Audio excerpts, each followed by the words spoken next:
going away. They just closed the office in June without saying a word about it. So to the extent that the president is calling for a new whole of government approach toward bringing things forward in Afghanistan and Pakistan, the one person who was supposed to lead those efforts in the U.S. government not only is now gone, but her entire office was shut down behind her while she was on her way out the door.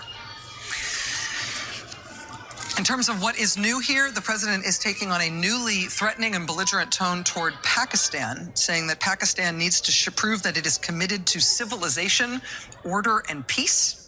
That will be taken as a shot across the bow in Pakistan, which of course is a nuclear-armed country and nominally one of our allies. It will also be seen as intensely provocative to Pakistan that the president tonight called on India, Pakistan's arch rival and its greatest boogeyman in the world, the president calling on India to get more deeply and directly involved in Afghanistan. That will be seen as directly challenging to the Pakistanis alongside these threats from the president tonight. We're going to be talking with Courtney Kuby, our national security producer, and Andrea Mitchell, who's the most plugged-in reporter in the United States in terms of the American foreign policy establishment, to try to get some more sense of what the president might have meant granularly with those threats and that change in stance that he sort of indicated tonight but didn't spell out. Before we get to those reporters, though, I do actually just want to bring in for a little bit of perspective NBC News presidential historian Michael Beschloss. Michael, I wanted to talk to you about this tonight because it is so rare to have a new president grappling with major wars that he didn't start. Right. I know you've pointed out there's only been a handful. He's the fifth U.S. president, basically, to take office in those circumstances.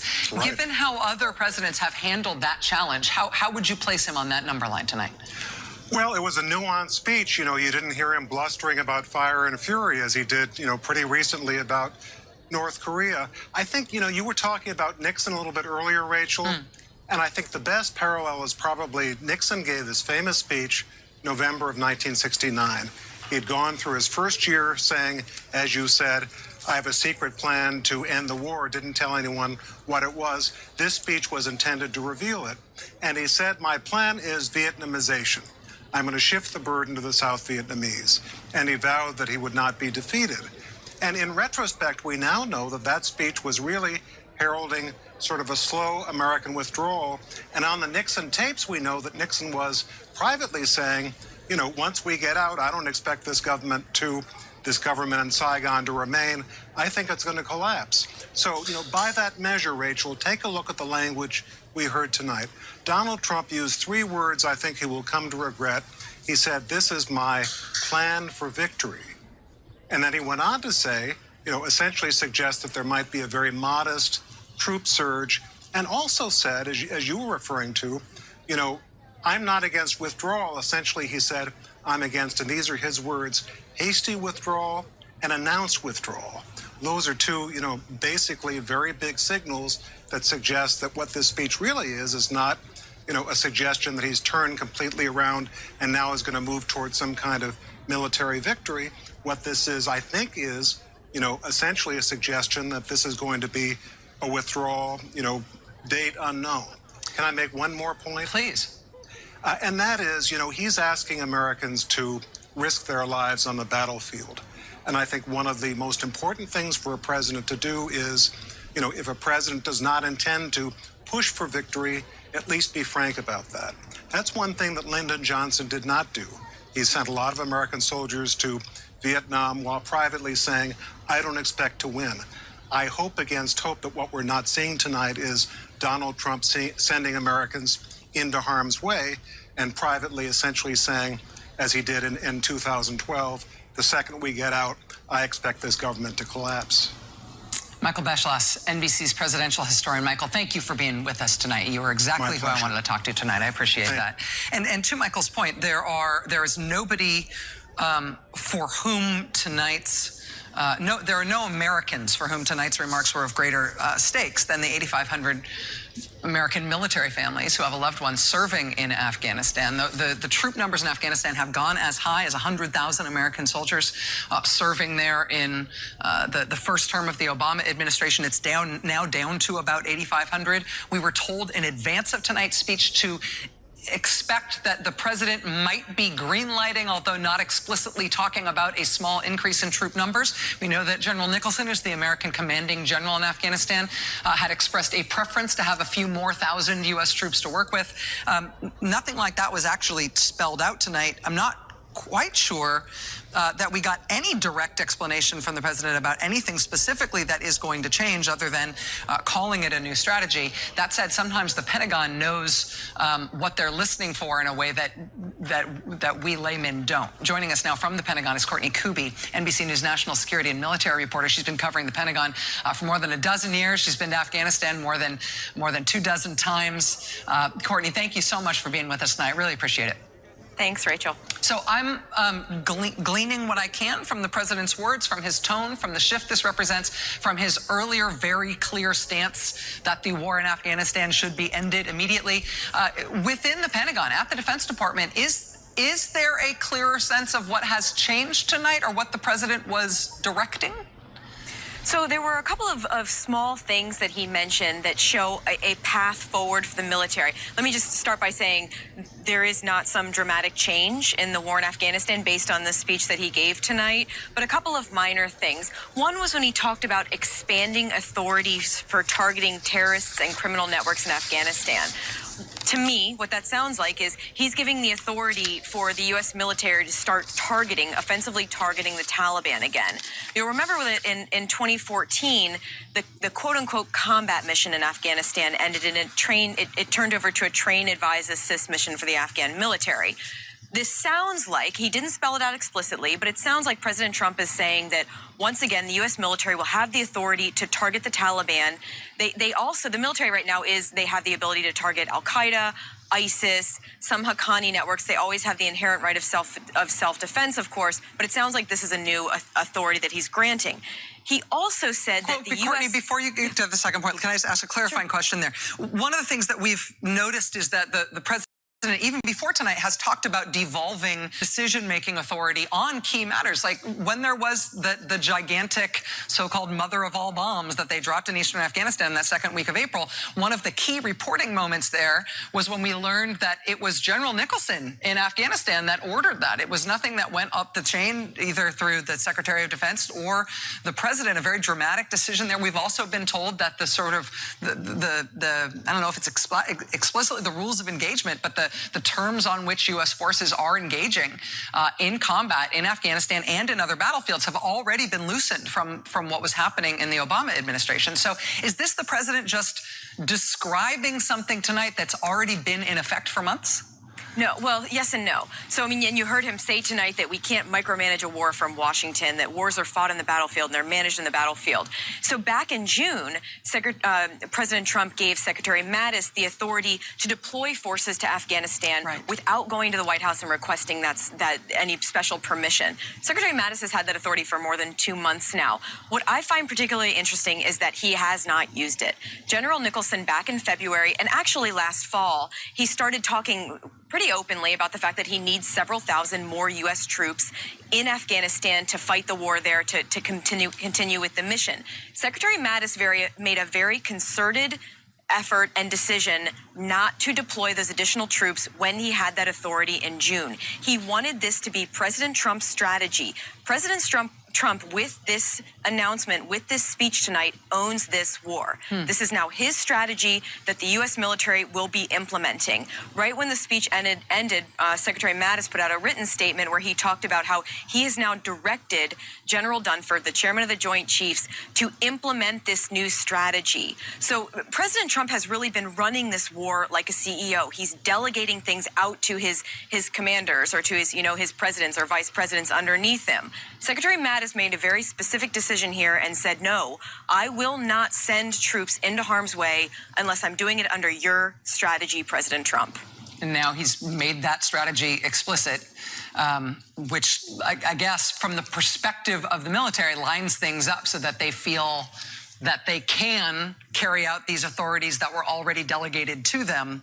I guess in that sense, it's sort of a reassertion of the chain of command and civilian control of the military, even if they had to kind of push him out there to do it. Absolutely. And then there's just one other thing you mentioned earlier is just this no timeline for withdrawal. But he also made it very clear, President Trump, that this is not an open-ended commitment. And he talked about how the U.S. is going to need to see real reforms and real results from the Afghan government in order to stay there. That's something that that's the language that we're not accustomed to hearing. You know, there's the Afghan government. It has its problems. It has problems with corruption. The military has its problems. But that is a very specific. I don't want to use the word threat, but that is some very specific language that we're not really accustomed to hearing from the American government against the Afghans. Courtney Kubi, NBC News national security and military reporter, joining us tonight from the Pentagon. Courtney, thank you so much. Really appreciate it. Thank you. I want to bring now into the conversation Andrea Mitchell, NBC's chief foreign affairs correspondent, the host of Andrea Mitchell Reports here on MSNBC. Andrea, thank you for being with us tonight. I know it's a busy night for you. I want to ask you about the president's remarks toward Pakistan tonight. Those are the things that struck me as a change in American international relations, in the sense that the president insulted Pakistan to my ear when he said that Pakistan needs to demonstrate that it is committed to civilization, order, and peace. Telling a country that they're not committed to civilization is essentially calling them barbarians. I doubt that will be well received. And then he immediately followed it by saying, and we would like more direct involvement in Afghanistan from India, which of course will raise hackles in the Pakistani government because of the fraught relationship between those two countries. That seems to me like the biggest change diplomatically and in international relations tonight. Can I ask your reaction to that? Yeah, absolutely. That's what leaped out at me, because American diplomats and presidents have made a pact, really, for decades. You don't go to Pakistan without also going to India. It's been this even-handed approach. You've got two nuclear-armed states. They have fought so many wars between them. And the fact is, this is a direct insult to Pakistan, which, frankly, deserves the insult because they protect and shelter the Haqqani network. But by bringing... First of all, laying Pakistan, the responsibility on Pakistan to do something about their terrorism. It's not usually done this openly. And by bringing India into it, it is such an insult, it's such a provocation that I can't see what the incentive would be for Pakistan to take any action. They now have their pride and their authority, their nationhood, challenged by the president. So it is a strange way to try to expand the strategy to include all of South Asia. And in terms of the U.S. government and its orientation on these issues, I mean, the president didn't appoint a random crony or fundraiser to be ambassador to Pakistan. There's a career foreign service person who has been named as the ambassador to Pakistan. That seems like a gesture towards stability, at least in that relationship. That said, he dissolved the special representative for Afghanistan and Pakistan, which is an envoy, sort of a super envoy position that existed throughout the Obama administration. And then we've seen such major changes at the State Department, including not staffing up even the senior ranks of that agency. If a new big fight with a nuclear power has just been picked by the president, how is that going to be staffed and handled by this administration? Well, it isn't staffed and it isn't handled. You've got just a handful of people in position, not really able to cope with this kind of thing. The fact is also that when he says no more nation building, Rachel, there has been a positive effect from what both Presidents Bush and Obama did. Now, a lot of that has gone down the drain in the last couple of years as the Taliban has reclaimed territory. There's no question that we are losing, that we're not just in stalemate, that the good guys are actually falling behind, and that there is corruption in Kabul. In the past, you did hear this against Karzai, but you had not heard it against this government in Kabul. So that is also picking at a sword. But I don't see what the change is, other than what Courtney said. He deliberately gave Mattis, Nicholson, and the other generals the ability to decide on future deployments. Mattis, I think very smartly, did not accept it by delaying this until there was a review and getting the president's buy-in. I think the biggest change may be that they have persuaded over these many meetings and many arguments to get the president to go against his own grain, to go against his instincts, to go against Steve Bannon, if you will, and to make a decision that is more in line with what his generals believe necessary, which is not a complete withdrawal, and certainly not hiring Eric Prince for $10 billion a year to bring his mercenaries in and turn it over to the private sector. So that is where his head was and his heart. And they have now reeled him in, and he is now going along with Nicholson, whom he publicly criticized, and the chairman of the Joint Chiefs, and Mattis, and H.R. McMaster. And, of course, John Kelly, for whom Afghanistan is such an emotional challenge, given the fact that he lost his son after the Obama increase to 30,000 troops, and that he has another Marine son either deploying or about to be deployed. Yeah, that human connection for some of the key decision makers here is absolutely, absolutely key. Andrea Mitchell, NBC's chief foreign affairs correspondent. Pleasure and an honor to have you here with us tonight, Andrea. Thank you so much. Joining us now here in studio is Andrew Exum. He's a veteran of the war in Afghanistan. In 2009, he served as an advisor to General Stanley McChrystal. He's a contributing editor at The Atlantic magazine now. Mr. Exum, it's great to have you here. Nice to see you. Thank you so much. Good to be here. Let me ask your top-line reaction to the speech tonight. Yeah, I think you hit it. I mean, there's not a really big policy change. The big shift here is where the president's been. So he has been down on this war, and now he's the president and has to confront a series of some really bad options in Afghanistan. And I think the biggest takeaway is that he has now taken ownership of this war. To a certain degree, Mattis insisted on that. This was not going to be something he just delegated to the generals and could then blame on the generals. Yeah. And now he has ownership of it. I think the Pakistan stuff, that could be significant. We'll see. It's certainly going to cause ripples. My question, and I hate to go straight to the operational side of things, but so many of our lines of communication and resupply run through Pakistan. It'll be interesting to see how they thread that needle. On the one hand, dependent on Pakistan for a lot of our logistics. On the other hand, calling them and taking them to task, quite frankly, fairly as well for their support for the Haqqani network and for other organizations. It was interesting today when we got some of the supporting reporting around what was going on in the administration to prepare for this speech. And we got word that the vice president was speaking with the Afghan president, and that Rex Tillerson, the Secretary of State, was speaking with his equal number in Afghanistan and in India and in Pakistan. And I thought, we're going to Pakistan in this subject. I mean, is this the sort of thing where are our relations with Pakistan so tender and fragile that bellicose words like this from the president can really screw things up? Or do they expect that has to happen in our politics, and they think that the real conversations happen on a private line with Rex Tillerson? I don't know. Quite frankly, I'd have to defer to a real specialist in Pakistani politics. I'll say this, and having spent a lot of time in Afghanistan, we have often called out the Pakistanis privately. We have often, used the levers that we have in terms of the military aid that we give them to try to pressure them into changing their behavior in Afghanistan. That hasn't worked. It's been 16 years, and so you get the sense that the Trump administration and many of the key leaders in the military are willing to try something different.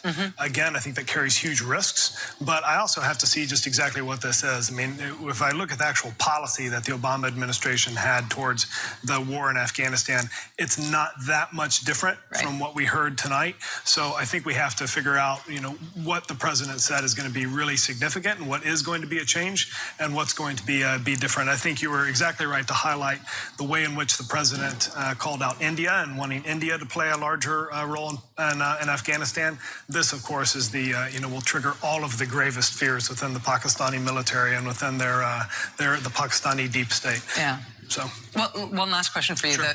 The issue about that Andrea raised at the end of her comments there about the privatization plan that we'd heard floated. I mean, I won't believe it's dead till I see a stake in its heart.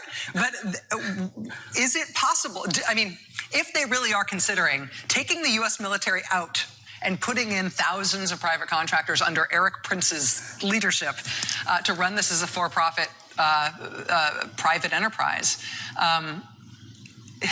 how far outside the realm of possibility is that, as far as you're concerned? Well, I think we should be first off, let's not hold the president to task for wanting to go back to first principles and wanting to see every available option, because goodness knows, after 16 years, and he's coming in with a fresh set of eyes, let's give him the benefit of the doubt. I think any president would want to see the full range of options. I also think it's very warming that both Secretary Mattis and General McMaster, the National Security Advisor, heard out Eric Prince in terms of his plan and promptly said, no, we're not going to do that. We're not going to outsource our war fighting to private industry, and I think that was a positive.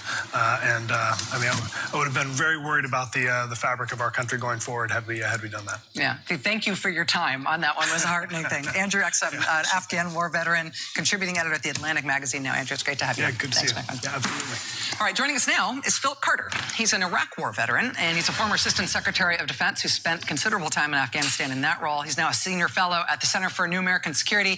Mr. Carter, thank you very much for being with us tonight. I'm really glad to have you here. Thanks, Rachel. Let me ask you the same first question I asked Andrew Exum, just your top-line reaction to what the president said tonight.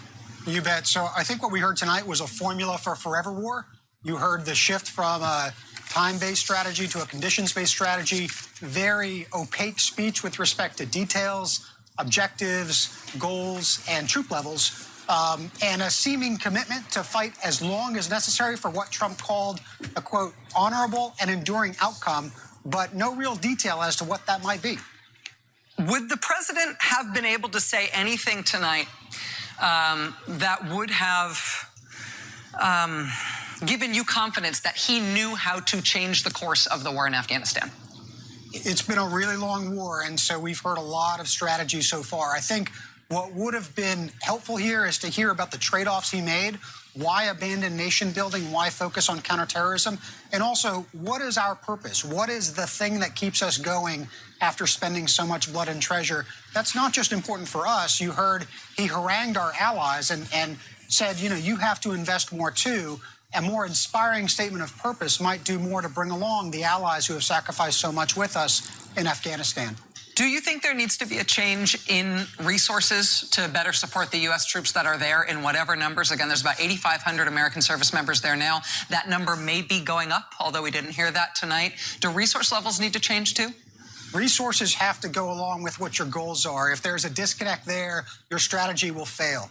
We did not hear anything about resources. It's been reported that they might add about 4,000 troops, bringing us up to somewhere around 13,000.